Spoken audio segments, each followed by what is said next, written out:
Hi everyone, Monica Moore, nurse practitioner at Illume Fertility here, today to talk to you about one of my favorite topics, which is PCOS, polycystic ovarian syndrome. I'm going to be using the whiteboard, which is why we have it here.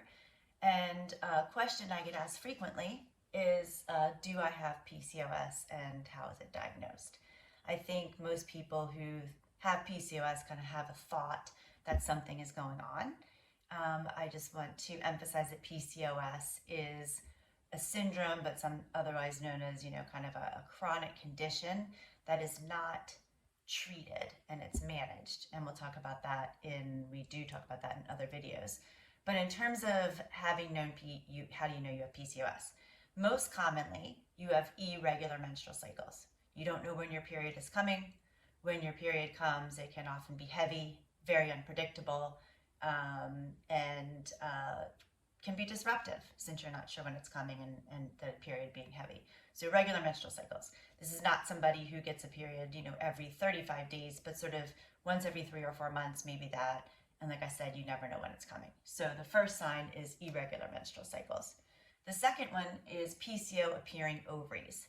I might mention that there are these criteria that we use called the Rotterdam criteria. In order to formally get diagnosed with PCOS, you have to meet 2 out of these 3 criteria.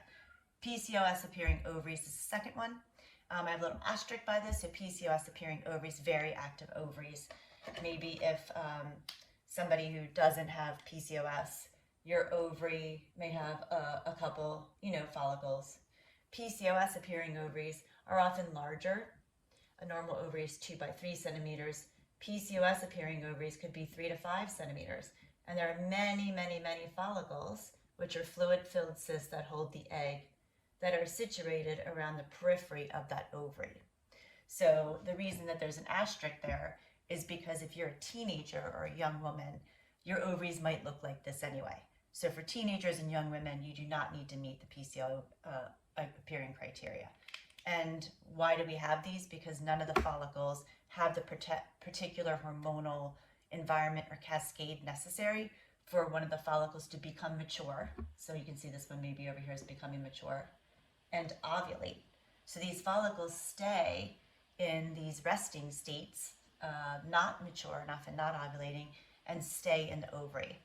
And that's where the cyst part comes from, is follicles. The third criteria is signs of what's called androgen excess. Androgens are male hormones. Even women have certain amounts of male hormones we need to in order to make other hormones.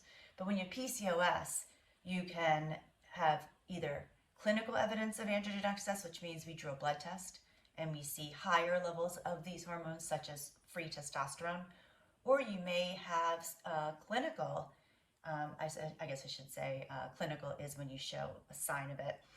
Signs of androgen excess like hair growth, male pattern hair growth, which for many people could be along what we call sideburns in the chest, around your belly button, top of the thighs, or anywhere else. But that hair growth is typically heavier. It is coarser, darker.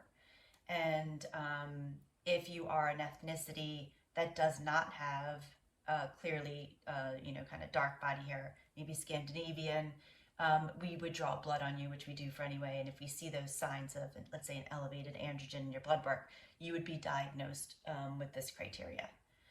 Often PCOS, people with PCOS, they are misdiagnosed or being late to diagnose because they see multiple providers.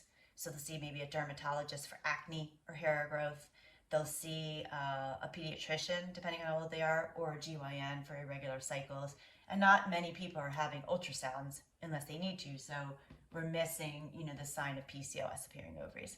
So really importantly, should you be diagnosed with this, you need to go see a provider that has a comprehensive PCOS group or clinic so that we can manage your symptoms all together and not give you what we call it fragmented care, going to a different doctor per symptom.